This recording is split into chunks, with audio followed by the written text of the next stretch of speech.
welcome to episode 5 of Skates DZ, the all-inclusive skate podcast. We're your hosts, Tina and Andrea, and today we have such a special episode. In the past couple of episodes, we've told you about our stories, and while we'll continue to update you on our recovery process, we think it's time to share the voices of other skaters. And so today we have a very special guest. We have followed this person since the beginning, and we admire them so greatly. They are such a incredible skater. Yes, they are so talented and many facets. And we're so stoked to have our guest on. Today we have Alli on our podcast, who goes by Alli Skates on Instagram. Thank you so much for coming on. We're so excited. So to get started, why don't you introduce yourself and share your pronouns? So my actual name's Allison. I go by Alli. I prefer Alli. My pronouns are she, they, and I'm 23 now. I've been skating since May 2020, so about 2 years now. And almost 2 years. Almost 2 years. I started off roller skating. Oh, that's a buggy. I started roller skating when I saw them like at a shop close by to me. I don't know if you guys know Quad Republic. Oh yeah, I follow them on Instagram. That's my local shop. So I'm from the Bay Area. I'm technically from like Richmond, Berkeley, if you guys know where that is generally, across from San Francisco. But I saw them in a shop and I was like, those are so cool. And they were Moxies. They were like the Moxie lollies, super colorful, super cute. And I was like, man, I want a pair. And I went to the shop and I was like, oh my God, they're like $300. What the heck? So I was like, oh, I don't know if I want to get into that. And like maybe a couple months passed by and I was like, maybe I really want to try that. And I dug on Facebook Marketplace and I found a pair for like $150. And it was my pink lollies, my strawberry lollies. And they were like in fairly good condition. Like the girl that had them, like the toe of the boot was just like shredded off. Like very to the, like there was glue on it. And I was like, that doesn't look right. But you know what? It's fine. That's a really, really good deal. Wow. It was a good deal. And my mom actually was like, well, my daughter's been trying to get this. She said to the lady that was selling it, and I want to surprise her. So she like arranged with the lady to meet me and my family at like in a random area that we all know. And we just like found a place, picked a spot, time and date. And I was like expecting to pay $150. And then she was like, you know what? You look really interested and I feel like you're really going to put some good use to it. So I'll sell them to you for $100. I was like, smokes, like such a good deal. And I started doing like rink stuff, and then I tried going to the park. My cousin actually got me into roller skating. She rollerblades, but actually my cousin's Mochi Cat. I don't know if you guys know who that is. Yes. Oh, that's my actual cousin. Yeah, a lot of people don't know that. I love her so much. Yeah, there's a lot of talent in the family, and I'm like, oh, what the heck? That's cool. It's so awesome. But yeah, she got me into roller skating. And then the first time I went to the park there at Fremont, I actually like was pumping and then I broke my leg. I like fell and just broke my leg. I was like, I thought I sprained my ankle really bad. And I was like, oh, this really hurts. I don't know if I sprained it. Is this what a sprain's supposed to feel like? Like, I didn't know. But yeah, that's how I started. What part of your leg broke? I broke my right fibula, which is back here. The tibia is the front one. That's the shin bone. Thankfully, I didn't break that. I just broke the one in the back. The smallest bone, right? Yeah, it's a weight-bearing bone though. So if you put any weight on it, it hurts a lot. Or you use it just as much as you use your whole leg, but it's a really important part of your body. Oh my God, that's insane. It was your leg that broke, right? Or like, was it the ankle? It's in the ankle area, but it wasn't like underneath, like, okay, you know what I mean. I also broke my ankle on my left leg, but my doctor, he said the opposite. He was like, already I could start weight bearing. So literally immediately 4 days after, I was like walking with no problem. It does take a lot. it takes I mean, the whole bones take all our weight, but like if it's a stable break, which is what I had, you could put weight on it. It was basically just like diagonal, like like Yeah. that, because it's a round bone, but it was like broken all the way. And then if it didn't move anywhere, if if it moved out of place, like if it displaced, Yeah. I probably wouldn't be walking at all. But Yeah. thankfully, like they're just like quick little breaks, or quick. They're just like really stable breaks if they're just like, if you bend it the wrong way and it breaks, right?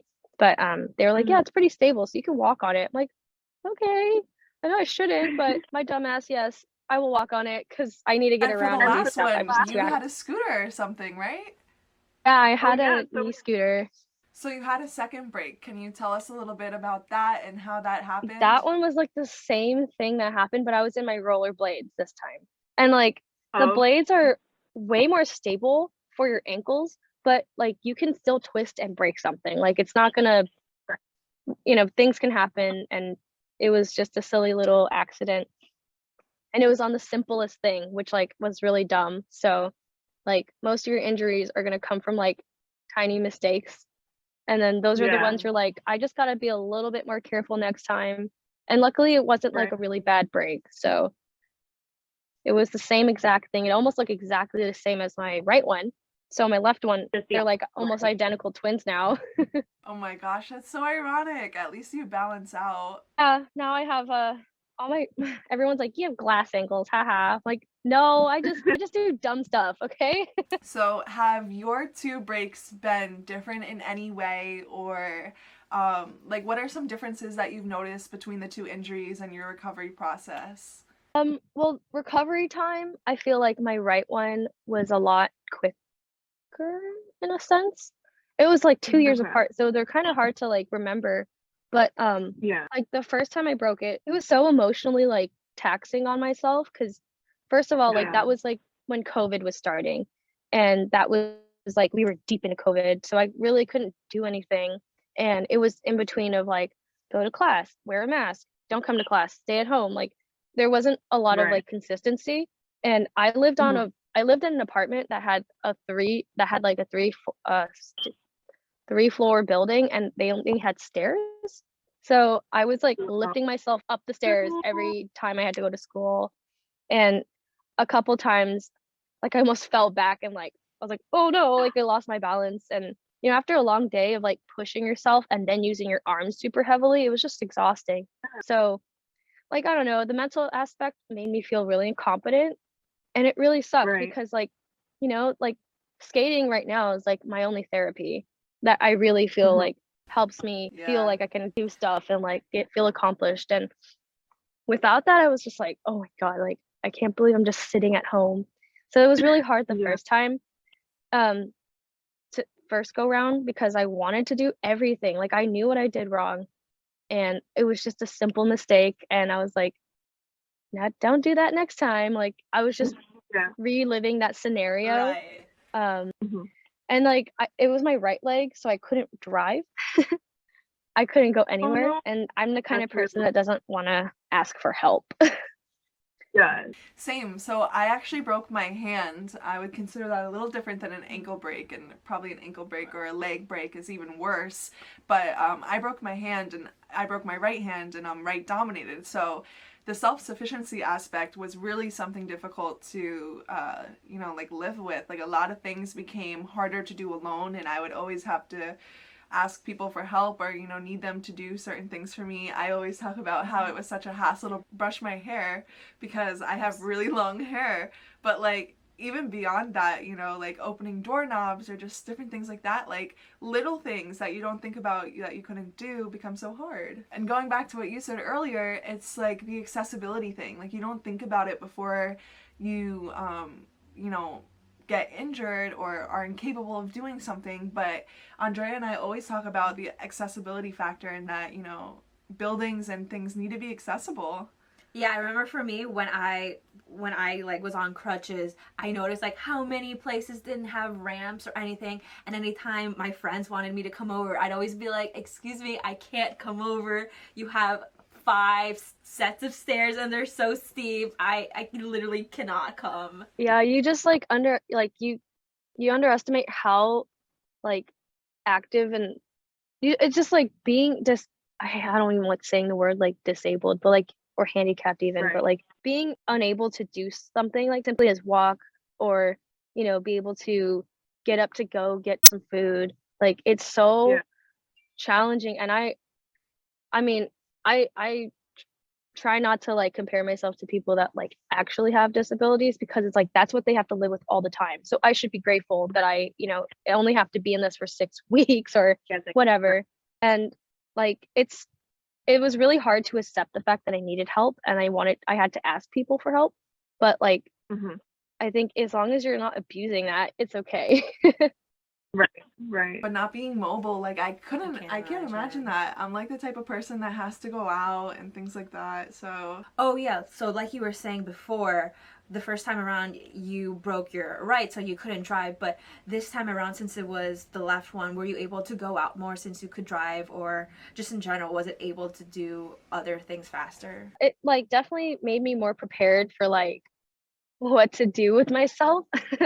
Mhm. But like I think it was a lot easier this time around to go through this break just because I had all the stuff from before.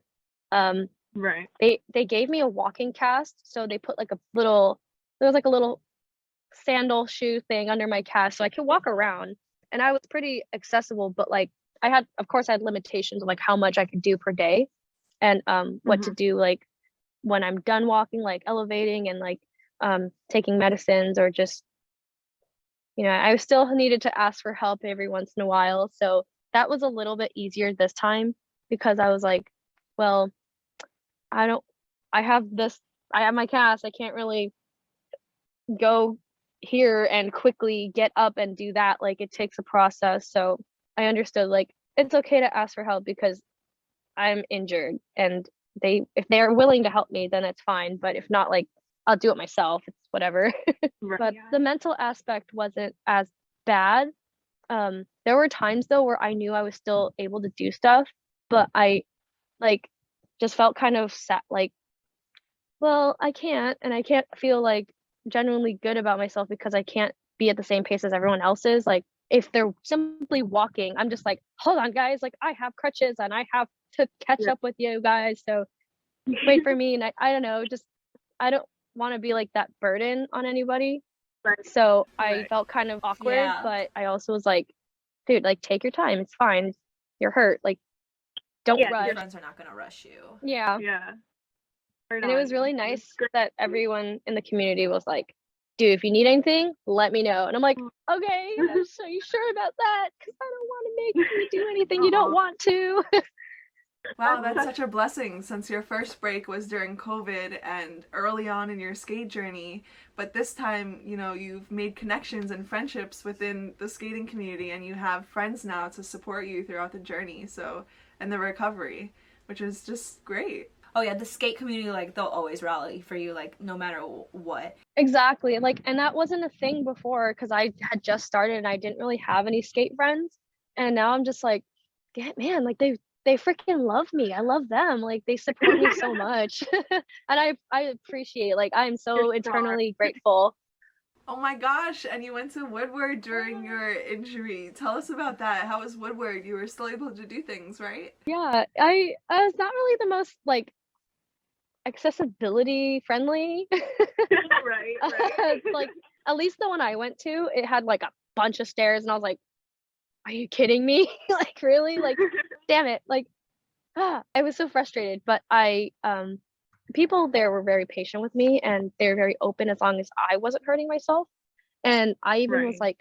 like, I'm a crackhead, right? Like I'm gonna go down that ramp on my butt and I'll be fine. I know myself well enough. And I asked them and I was like, would you guys be upset if I like got up there and like slid down on my butt? And they're like, dude, no, do it. I'm like, oh, so I got so excited. I did it and it was really fun. And like at that point I felt like, okay, like you could do things. You just have to modify how you do everything. And it's okay to ask questions. So I felt included. It was very nice.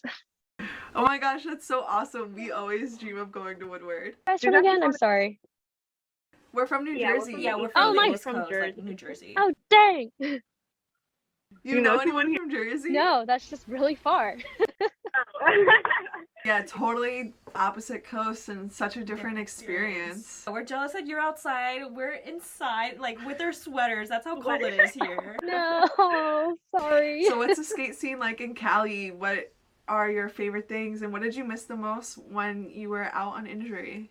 I feel like it's different everywhere you go in California. Like SoCal is very LA SoCal area is very like aesthetic. You have to have the aesthetic. I mean, Right. I'm not super familiar with the community that much. I mean, I know as a whole skate community, like the roller skate community is very friendly and loving, but there's a Yeah. lot of differences I see where like um from my area to SoCal, like SoCal is just like push the skating scene and be cute and have like do some really cute stuff, and I love that. Mhm. But also like it's kind of like almost fake in some ways. Yeah. But at the same time, like, we're here to skate and have fun, so it doesn't matter. But I just Mhm. see that, and I'm like, when I compare to my community up north, it's just like, I don't know, we're just a big, big family. We're very supportive. We don't really care too much about the aesthetics. We just skate to skate, and I think that happens with a lot of people, but I think our community is extremely tight. Like, we're all family. We all support each other. Skateboarders, BMX, rollerbladers, roller skaters, scooters, even like we're all pretty like inclusive, and there's never really like beef about anyone unless like there's a waxing situation, which is universal. Like, there's people have their opinions on wax, but Right. I Yeah. love my skate scene so much. I wish everyone had like the skate scene that I had, and it's just like watching everyone grow exponentially. Like when I was actually like in my cast, I was like, dude, everyone's going crazy. Like everyone is doing all these tricks, and it's like, whoa. It's so fun to see them like progress so fast and with a matter of Yeah. like 8 weeks. Joy and I always talk about that. We always talk about how it's so important to be your friend's cheerleader, and as sad as it is, like, having an injury gives you the opportunity to and time to embrace your friend's skating and their talent and their art that they bring into their own skating. And we absolutely just love to hear that it's so inclusive, because that's part of our mission. We really feel like it's so important to bring all the skating worlds together, whether you roller skate, skateboard, aggressive inlining, whatever it is, we all really come from the same roots, and so it's important to be inclusive. So it's all our love for skating. It's so nice to hear that your community like that. Like, not that all communities aren't, but unfortunately I've had experience where sometimes I'm at the skate park and there's like a very definitive line that it's unfortunately that only skateboarders are there, and it shouldn't be like that. Like, all skating should be allowed at every skate park. But it's so great to hear that there's so much inclusivity in Cali. Yeah, I recently like we have a skate night for rollerblading and roller skating. We're trying to like make it like a roller skating, rollerblading, merge worlds kind of thing, and it's called Wednesday Night Skate.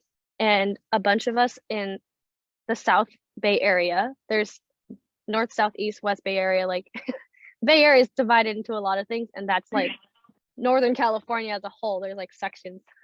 Same for SoCal, but I'm not very familiar with that. But the South Bay Area have a big rollerblading chat called like Where's the Sesh, or Wednesday Night Skate, or Grind Boys and Girls, like the people that I'm with, that I consider my community. Like, we have these big sessions on a Wednesday night, and we go to either Newark Skate Park, which is where I did my recent aerial, which is my absolute favorite park. And we have sessions there, or like our other 2 or 3 other local parks. So we pick one, and whoever wants to go where, like, we make a consensus before we have time to get to the park and stuff. And it's such a great place and safe space for roller skaters, rollerbladers, and skateboarders, and all wheels to just come and hang out. And it's basically just a party. Like, you have to be on your, as responsible as you can be with intoxication or whatever things you're bringing to the park, or food or whatever.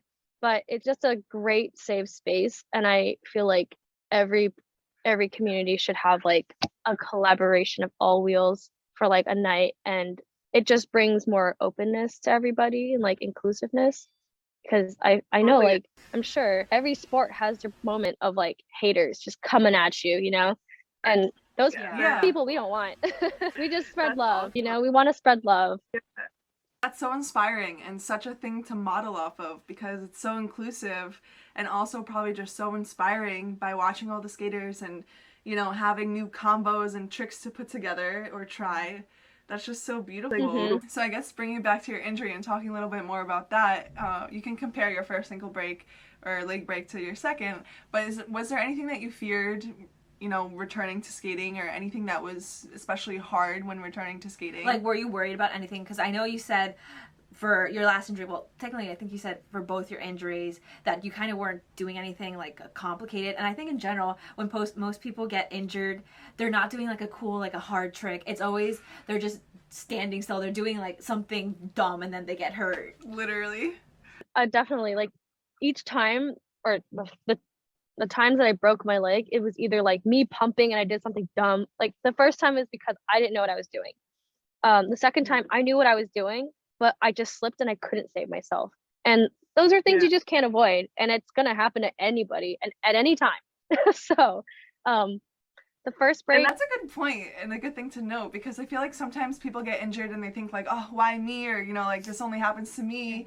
But it's so important to note because it's a part of skating. It happens to everyone. It just happens. yeah, it's just life. Like, you can't avoid things sometimes, and that's exactly what my parents said to me. They're like, this is I was like, I broke my ankle, and they're like, can't avoid stuff like that, huh? I'm like, yeah, you really can't. They're like, it's okay, like, you're just gonna have to heal. And thankfully they're understanding like that. But like, the first time I broke my leg, I obviously had like no idea what I was doing, so I was irresponsible, and I was just like, whatever. I still want to skate. I just can't do it right now because I'm broken.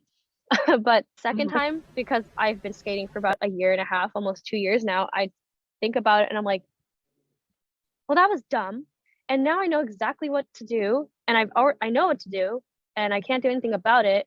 So I'm just gonna sit here and wait. And coming back, I think it was more like a slight fear of like knowing that I knowing everything. I'm like, I know everything about skating now. Like, I know the tricks. I know how to do it the correct way. And so if I don't do it the correct way, it's gonna be like really scary. And I was really hesitant at first. But like, once you're out for so long, you're like, will I still be able to skate? And it's all there. Like, if you feel consistent and comfortable with your own skating, like, you just really want to trust your own body. Like, I trusted my body, but my body was like, you're not ready yet. Don't go. So my mind was like, we're gonna skate so hard, chaos mode, let's go. And then my body's like, yo, we've been out for 8 weeks. You need to chill, girl. Yeah. So it was really like a battle between myself, but I had a lot of friends saying like, yeah, don't push yourself too hard, because if you injure yourself again, it's gonna take longer and longer and longer. And I'm like, I know. I just have to be patient.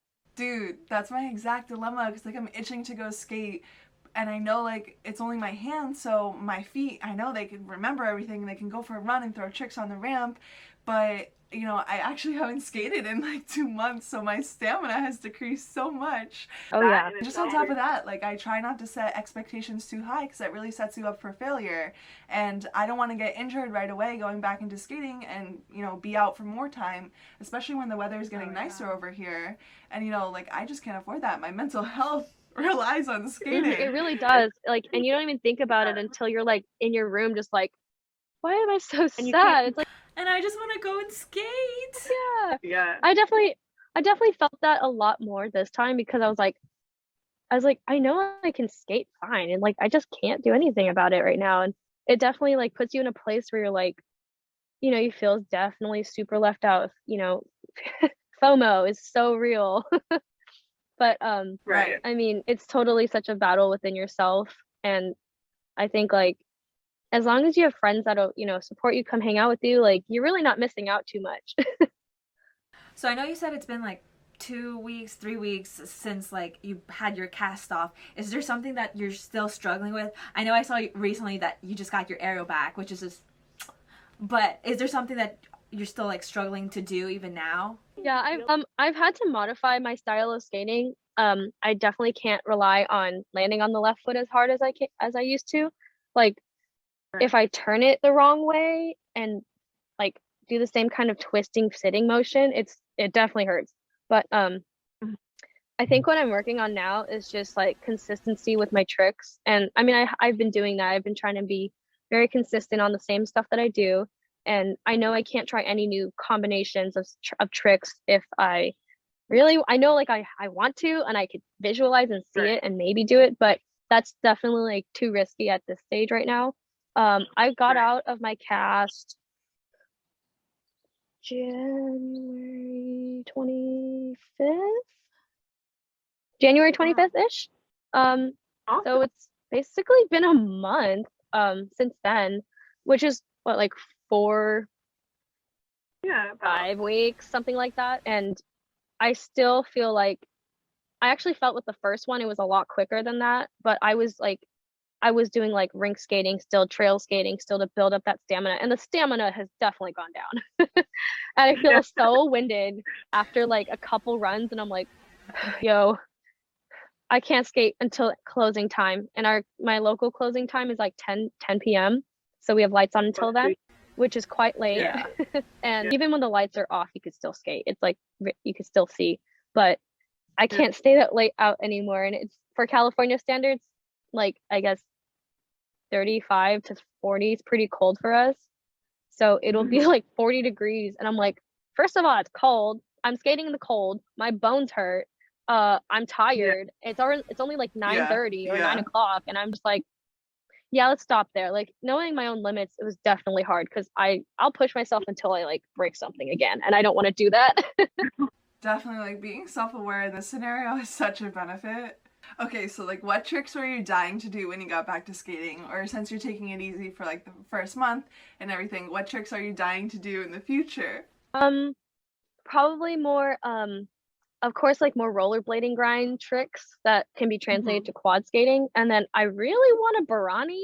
I've done it. I've tried and I've totally failed, but I feel like I can do it. I really want a backflip soon.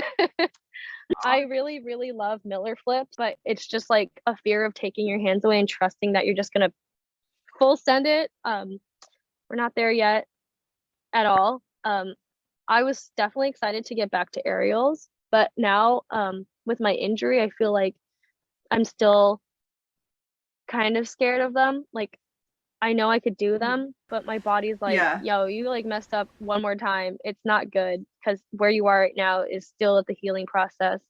So I mean, I'm a bad influence for myself. Like I'll just do some stuff and I'm like, I said I wasn't gonna do that and I did it. And I was like, what the? And that like gives you the confidence when you can land something you didn't expect, but then that also puts you at a higher risk. So yeah, and landing out of an aerial on your feet, you know, that's a lot of impact to them. So yeah, sure. So you were saying that like you do quads and then you inline. Do you have a preference, or actually let's start here, like what made you start blading in the first place since you started with quads first? Well, my cousin Mochi Cat was rollerblading and I was like, those look cool, but the quads look really like much cooler. But also I didn't like know anything about rollerblading until like one night on Halloween like 2 years ago. I saw a bunch of guys and I was like, oh man, oh scary. Oh, rollerblades. Oh wait, they're actually doing cool stuff. Like they're just full sending things. And I was like, that's actually kind of cool. Like I always had this like stigma that like rollerblades were kind of dumb, and I hate that. And I thought that way. I was so like small-minded back then. But I like watched these people like fly over things with ease, like airing over like big gaps and like just getting so much height and speed and like with these weird like foot grinds. And I'm like, yo, that looks really cool. Like that's something you don't see on quads. So I wonder if like it translates. And I was like, maybe I should try rollerblading first to see if I actually would want to do it. So I gave it a shot. I made friends with the rollerbladers and I was like, I don't know anything about rollerblades. How do I start? what do I start with? And I got my first pair. And a lot of the guys there, like, they're all relatively older and very friendly, very nice. Like at first they're Yeah. really intimidating, but they're like the best people I've ever met. Some of them I would consider like lifelong friends, and they taught me so much. Like I literally think like when you skate, you just want to keep learning things, and just that's just how you progress. But Yeah. I got into rollerblading, and then I was like, dude, like this is so fun. This is so addicting. Like I got to keep doing this, and I just kept learning trick after trick after trick and trying to get the consistency down of like the soul grind. I have a tutorial about that. Oh. Yeah, and it was just a love for it. But it's definitely like, what do I like better is probably if I'm doing street skating and I'm grinding stuff, I would say my rollerblades. I also like it for skate park stuff too, and like transition, but it's like not as fast as quad skating is. Like quad skating is definitely more transition, flow, dance even, and I like that, but I'm also kind of like a skate rat and a hoodlum, so I just like to go fast and like eat shit and do grinds and fly and hit the concrete. But it depends. Like if I feel like I just want cardio, I'd probably go for my quads. Right. But I like both. I don't know. Oh my gosh, so you have that tattoo. Tell us Yeah. about that. Yeah. Show us. I can't put my leg up all the way, but it's up here. If you guys want to see it, check out Alli Skate's Instagram for the tattoo. I can describe it since I can't really show it, but Yeah. my tattoo is a homage for me and my cat called her name's Kiki, and the movie that she's named after is Kiki's Delivery Service. And our dynamic is very much the same as Kiki and Gigi's. And if no one's watched it, like Kiki and Gigi are like Gigi's kind of like the older sibling, even though he's a little black cat, and Kiki's kind of like the young, free-spirited one that wants to be independent, live her life, like learn everything. And I think my cat and I are definitely like reflections of each other. So we're like very young, dumb, Right. independent, wanting to learn, wanting to like play and have fun, and just be curious about the world. But Kiki on her broom, since she's a little witch, kind of just holding the broom, and the cat is also like with her. Gigi's with her too, and Kiki's wearing one roller skate and one rollerblade, and that's just like my love for my animal, my love for both rollerblading and roller skating, and it just comes together. And the best thing about the tattoo though is that my rollerblade friend designed it for me, so it's really just kind of paying back to the community in some ways, and like showing off like my love for it all. Oh no, sure. did we freeze? You did a little bit, but that's such a, rad tattoo, paying homage to the bladers and the blader that designed it, and just what a meaningful tattoo. That's so rad. Yeah, it's such a like it's such a good reminder of like why I got into this, and like how much I love it. It's literally on my body forever. And you've skated like that, like your tattoo, one quad and one inline. Do you feel like off balance, or is it kind of the same? Well, my rollerblades are a smaller heel. There is a heel on the inside that's like 1 inch. It's really not that much at all. What blades are you using right now? I have them with me. Yay, show us. I have my Rocies. Oh, I love those laces. Thank you. This is the Demon Slayer laces. Ooh. Yeah. A person named Kawaii Ass Laces, they sent some to me, and I was like, these are the awesomest laces I've ever seen, and they're really nicely waxy. Awesome. But yeah, this is the actual skate that's on my leg, as well as my roller skate. So I have these two modeled. This one, I'm pretty sure it's my jackboot too. That's on my tattoo. I love my skates. Oh, the sunlight plate. And what kind of side block do you have on that? Oh, I dyed them. They're CIB blocks. Oh, what wheels do you use? Shout it all Oh, out. okay. I'll shout out the whole setup. So this is NFG.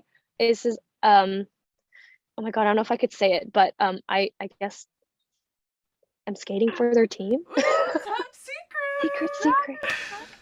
they're making up a quad team, and I'm here to represent MFG wheels. They're like, if you guys have ever tried Spitfire wheels, they're exactly the same. They're so good. They're very good. Derby laces. Awesome. I have the fuchsia jack boot with, it was gold painted, but it came off. I could probably redo it at Dirty some point, but I'm character. lazy. Like gives character. Yeah, it is character. I have the Kaya Bomb toe stops in like the bright yellow or whatever, and I have the roller stuff toe cap in jade.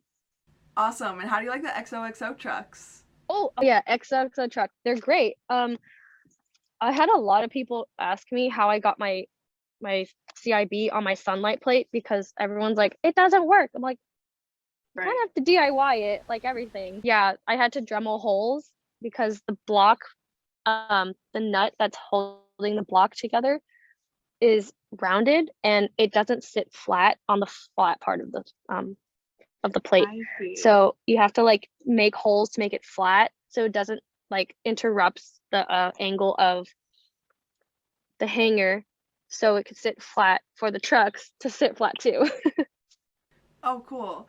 Yeah, Andrea and I always talk about how, like, in the roller skating industry, there are so many new products still being made, and so, like, it's hard to try new products all the time, or, know what's best for you. Yeah. So we always like to ask and, learn about that. I've actually used like a bunch of slide block too. I've used Bigfoot. I've used homemade metal on wood slide blocks. I've used discos before, and I've used CIB, and I've used Wild Bones. I've used almost all the blocks. And so which slide block is your favorite, or which one is, like, best for what kind of scenario?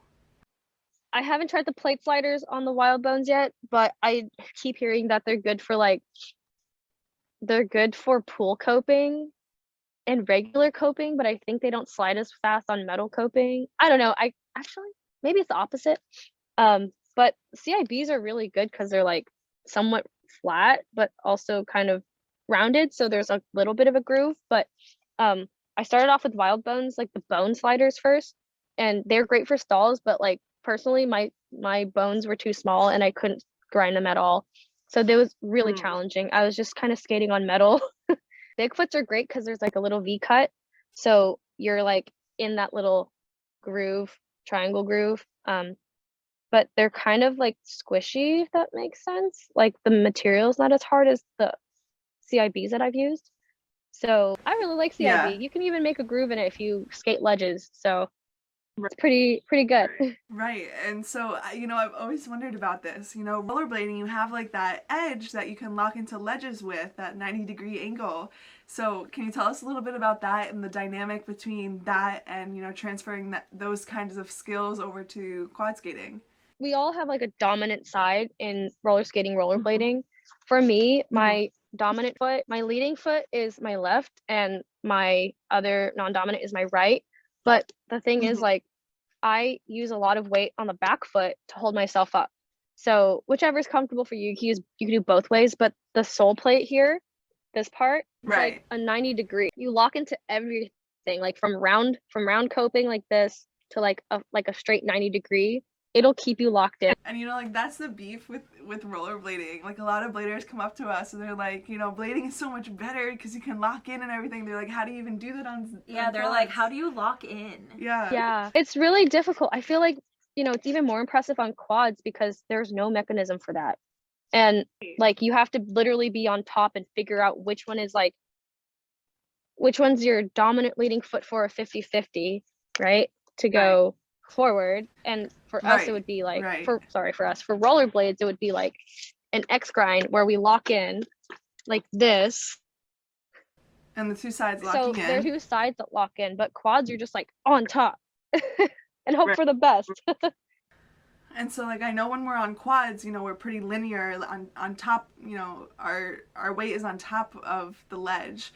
But since you can lock in differently with blades, is your weight transfer or the way you hold yourself different between blades and quads? Oh, definitely. I think, it's such a weird disorientation with your body because you have to like bend your body in ways that we're literally we're so linear on quads. On rollerblades, it's very like you have to adjust your weight to where your feet are positioned. So if I'm doing like, I'm gonna stand up for this. If I'm doing like an acid grind, which let me point this down, where you have to like stand on the ledge, this is the crack, and tilt your foot out. I kind of have to like sit down, keep my chest pointed, and like I open my hands because I want to see. Some people like go like this, but you know, whichever way you use your body to balance is what you do. But I've noticed like no one in quads know that their hip have to open, right? Because we're so like up and down, back and forth. It's a really weird weight transfer, but it really makes you so much like 10 times aware of your body, which I wish everybody did rollerblading, because then they would understand and be safe, you know? So what kind of impact has bleeding had on your progress overall? And, you know, just considering the two types of skating, what has that done for you? It's totally impacted my progress like tenfold. Like I am like so aware of my body now, and I know the right form and technique for like doing a certain trick, getting out of them sometimes even, because like I feel like when I bail on my blades, there's that plastic right here to protect my feet, but on my quads I literally have stuff sticking out, so like I can't bail as I guess safely as I would on my blades. My blades have taught me how to like bail safely by getting to my side and doing like kind of a baseball slide on my hips. And even just like my knowledge of skating to translate both, like I just feel way more controlled when I can do one and then the other. And I feel like it's so noticeable when I see roller skaters go into rollerblading and they try stuff and they're like, whoa, I didn't know my body could do that. And it's like, now you know. And like there's just so many more possibilities on how you can control your balance with both of them in your life. So I advocate it so much because it's incredible how much like you can turn that and make it into like your own creative style too. I swear after this interview, you're gonna make me want to buy blades. Like I really want inlines now. Yeah, I will convince everybody. Literally, like I've convinced a bunch of people. I've convinced skateboarders. I've convinced scooter kids. I've convinced all of my girlfriends to the dark side. The dark side. But it just really makes you more like aware of your body, and it's really fun because once you get if you have the balance and the patience, you're gonna learn so fast, and it's just like so much new stuff to learn, and it just works. So are you the type of skater, what's your skate schedule? Are you the type of skater that skates every day or just on the weekends? What's your schedule like? Before I used to skate like every day in the summer, like every day. I would just be like, all right, school, work, skate, school, work, skate, sleep, all that. But now it's really gone down to like, instead of like every other day, it's like every 3 days or so, only because my ankle will swell up and like feel inflamed and tired if I skate too long. So we know you've been to Blading Cup and other competitions like that. Can you tell us a little bit about competitions and what it's like to compete? Now, are you gonna compete this year? My first competition was like super exhilarating. I had a lot of people from different places come, and I made really good friends with them, and it's definitely really nerve-wracking, but I don't know, maybe just the person I am. I've been a competitive swimmer since I was like 5, and I've been just in that like competition, like, you know, sportsmanship environment. You know, I've always been really like supportive of everybody, and of course it's still like kind of a competition, but also like for funsies. And so it's not as serious as like something like swimming, but it was definitely like, whoa, this is like, I really want to do this. Like I really want to push myself, and like the focus is like for me a lot more intense because I act like, if you want to win you have to focus. But I know a lot of people get performance anxiety, and that's totally normal. It's not that easy to, you know, not have it. you're always gonna have performance anxiety. I definitely had a lot of performance anxiety when I went to Blading Cup, because for one, I was in front of like all my freaking idols, and thousands of people coming by, and I saw, I saw Estro, I saw John Julio, I saw Ivy, I saw all of these my God. amazing rollerbladers, John Bellino. I saw I saw I saw so many people, I can't even like name them all. I saw Barbie Patine. Oh my god, amazing! She's the cutest person ever. Aw, how lucky. It was honestly as much of anxiety that I had. It was also just such a good like environment to be around because everyone's there to support you, and Yeah. also to just have fun. Like even if the course was hard to like get through, and even if you couldn't really land anything, it was just being there and being acknowledged like makes you feel so good and recognized, and we love that. But I don't know if I can compete this year just because it's so soon. I'm still in school. I'm finishing up my degree in graphic design at San Jose State, so it's a lot of work. Oh, congratulations. Thank you. Yeah, skating in school is so hard to manage. I actually just recently graduated and Congratulations. oh, thank you. And balancing school and skating is so hard. School takes up all of your time and just eats away all your money too. Oh, Eat your money. It- Ridiculous. it does. Yeah, they're making like school, like community college in San Francisco free, but that's also because San Francisco is like the most freaking impacted place in the world. Right. Right. It's expensive to live in California. Oh, totally. Really Like super expensive. Yeah.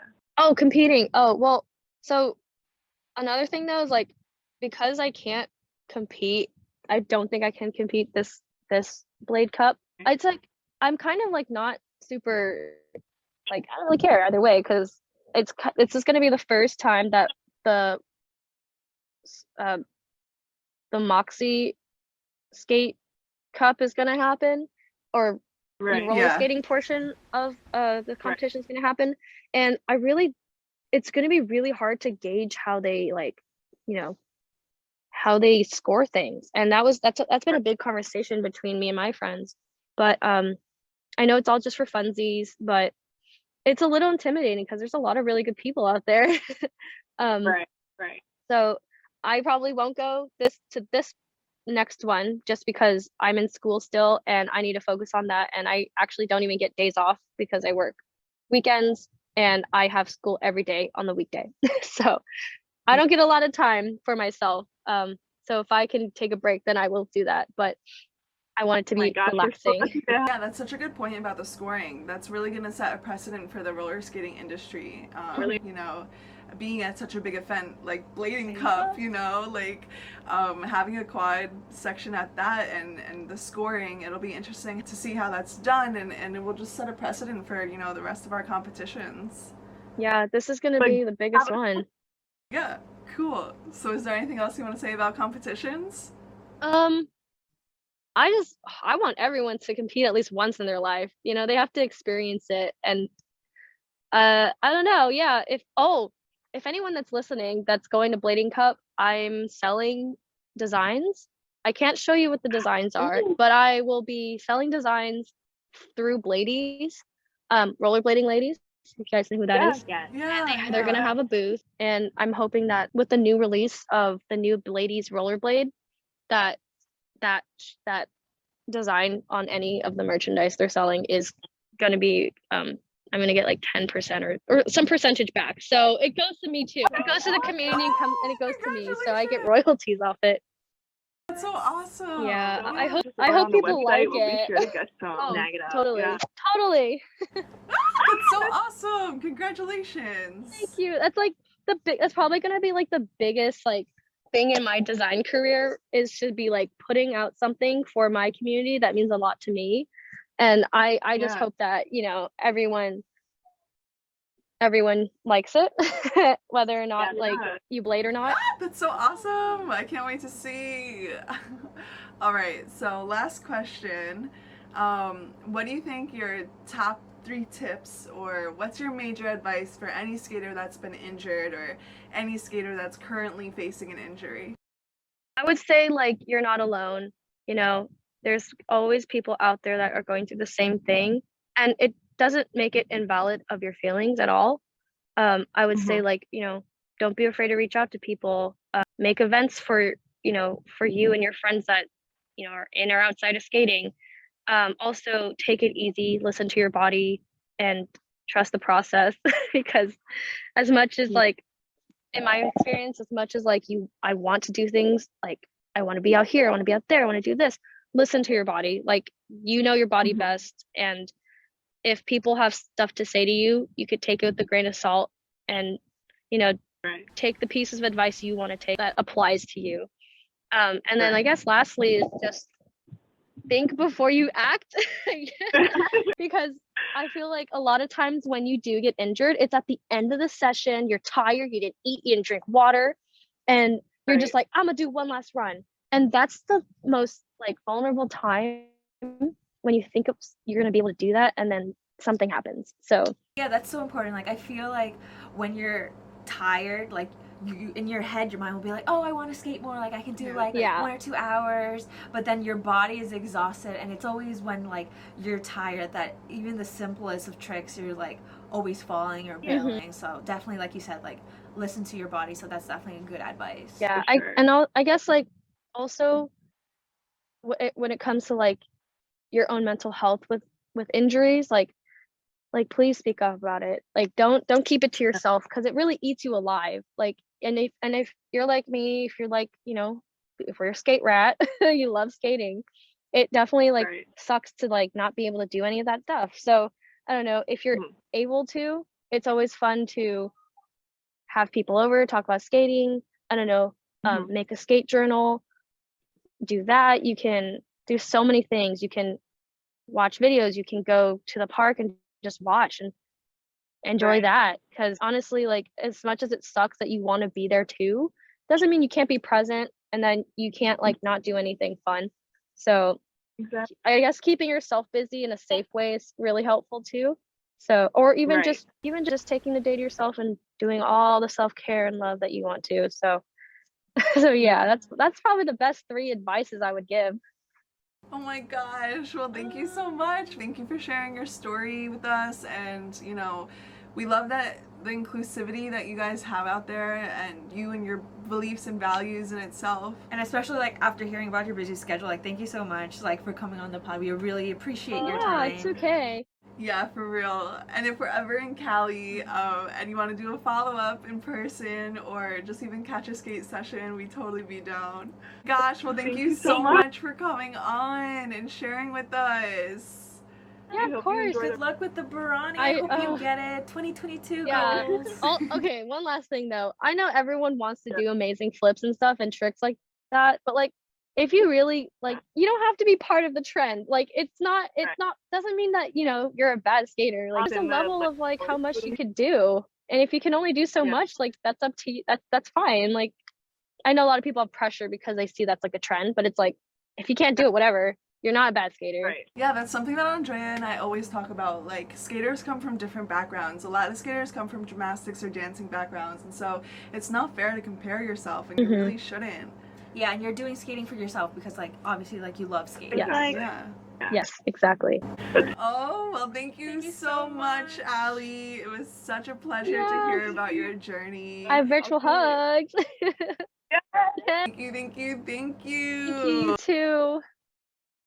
Bye. You heard it here first on Skate Steezy. That's all for today. Thanks for joining us. Join us on our next episode. Don't forget to like, comment, and subscribe.